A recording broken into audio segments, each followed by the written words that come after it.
Opossum and the Great Firemaker, a Mexican legend.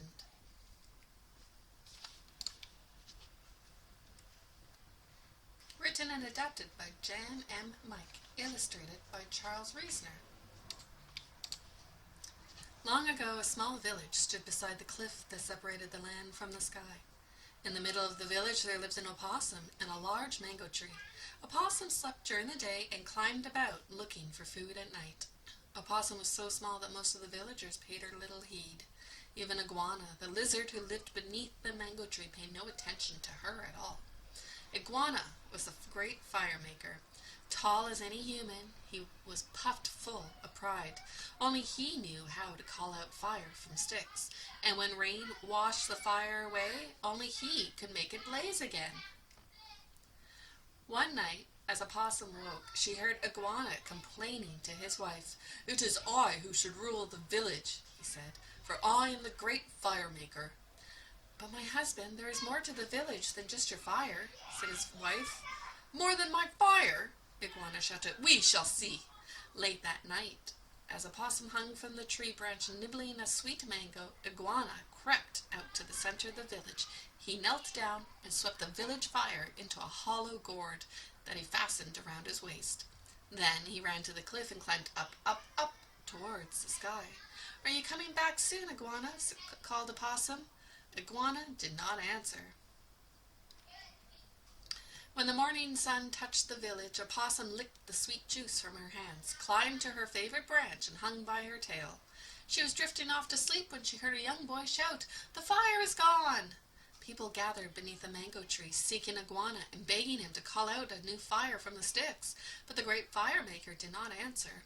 Opossum swung up to sit on the branch and then scampered to the ground. "I know where Iguana is," she said, but in all the confusion no one noticed her. She looked around and spying only ankles and knees, dirt and grass. A large man almost stepped on her. She jumped out of the way. "I saw Iguana leave last night," said little Opossum, but again no one listened. Iguana has left," his wife said to the crowd, and when the villagers heard this, there was silence. Opossum saw her chance. "Iguana stole the fire. I saw him carry it in a hollow gourd up, up, up to the sky," she yelled. This time everyone heard Opossum. Cries of anger and fear rang out. "We cannot cook our food. Without fire we will freeze." "Fire is gone," a young boy shouted, "and no one can bring it back." "No," a woman shouted, "it's only Opossum telling us stories. She always gets things mixed up." Raven flew over her head and perched next to Opossum. He called to the people. "Opossum may be right." Opossum nodded vigorously in agreement. "I have strong wings and sharp eyes. I will fly up to the sky and look for Iguana." Spreading his black wings, Raven took to the air. Soon he was no more than a speck in the sky. Beneath the mango tree, the villagers waited. A few stared at Opossum and whispered. She closed her eyes and pretended to be invisible. "Raven returns!" a sharp-eyed toucan called. Opossum's eyes snapped open. Raven circled down, his great wings flapping. "I flew till my wings nearly fell off my back," he gasped. "Opossum was right. I saw the fire in the sky. Iguana has gone there and taken the fire with him." "We must send Toucan, Macaw, and Quetzal up to the sky," the people shouted. Raven raised one wing for the silence. "No bird could fly that high," he finally said. "We must find another animal. One who is quick and clever. One who can climb." The crowd grew still. Everyone looked at Opossum. Opossum looked up at the cliff. She was a good climber, but it was a very high cliff, higher than the clouds. "Will you help us, Opossum?" the people asked. "Will you climb the cliff and bring us fire?" "No," said Opossum. "You have always ignored me. Why should I help you now?" "Well, we need you, Opossum," Raven answered softly. Opossum did not reply. Slowly the people began to walk away, shivering in the cold wind. Opossum touched her soft white coat. How thick and warm it was.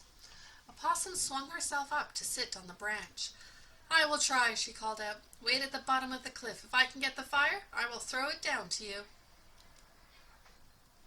Opossum darted to the cliff and grabbed hold of a tiny crevice. Searching for cracks, she began to climb, and as she moved higher, the air grew cold. Black rocks cut her hands and feet. Every inch forward was challenged by the rising wind. Above the highest trees, though soft, wet clouds, she climbed. Her arms grew tired. Her small hands ached. Finally, she reached the top. She smelled the wood smoke and looked about. A fire blazed nearby, and before the fire sat Iguana.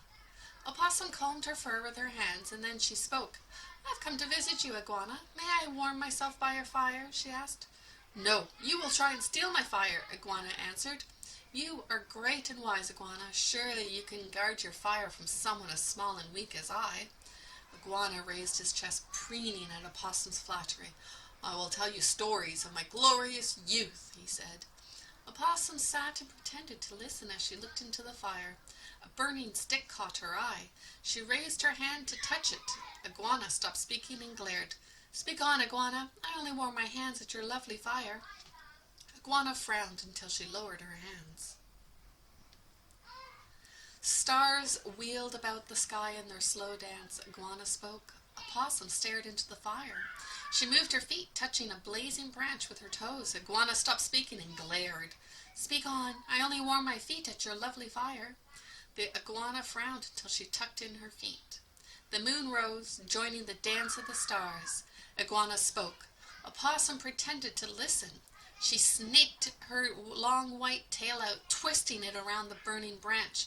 "You are stealing my fire!" Iguana shouted. "No, I am raking the coals to make a warmer blaze." Opossum smelled scorched fur. Soon her tail would begin to sting. Would Iguana never look away? You look tired, great Iguana."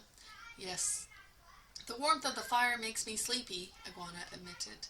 Iguana stretched. For the first time, he took his eyes away from Opossum. And that was what Opossum had been waiting for. She jumped up and ran. "Now I am taking your fire," she shouted. Iguana yelled and raced after the opossum. She carried the burning branch like a torch wrapped in her tail. She ran as quickly as she could, but Iguana followed. At the edge of the cliff, Opossum flung the flaming branch into the air like a shooting star. It flew across the sky, down to the land. "Thief!" Iguana shouted from behind, striking Opossum with a heavy stick.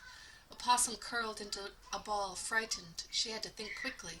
She closed her eyes and lay still as death. Iguana poked her with his stick. She did not move. "Are you dead?" he asked Opossum. She did not speak. Iguana poked her once more. Opossum tumbled over the cliff at the edge of the cliff and down through the air. Cold wind whistled in her ears and tugged at her fur as she fell. From below, the people saw her falling. "We must save the opossum or she will die," Raven shouted. He flew up beneath Opossum, using his broad wings to break her fall. The people caught her in a blanket. They wrapped her up and brought her to the new fire. Opossum lay still and silent. "She is dead," the people cried. "Brave Opossum is dead." "No, I'm not." Opossum opened her eyes and said, "I am not dead, not even the littlest bit." The people were happy. They lifted brave Opossum, carrying her 3 times around the village while the birds sang their sweetest songs. Iguana, watching from the cliff, knew he had been fooled. He shook his stick and stamped his feet. As he did so, the ground gave way and he fell, tumbling against the cliffs. And each time Iguana struck the cliff, he grew smaller, until he was no larger than a lizard. When at last he reached the ground, he scuttled away and hid. Time passed and people learned to call out fire from sticks. Birds and animals moved off, each to their own place in the forest.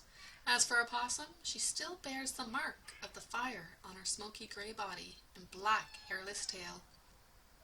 If she sees you, she will no doubt fall to the ground pretending to be dead. It is a trick that has served her well for a long time.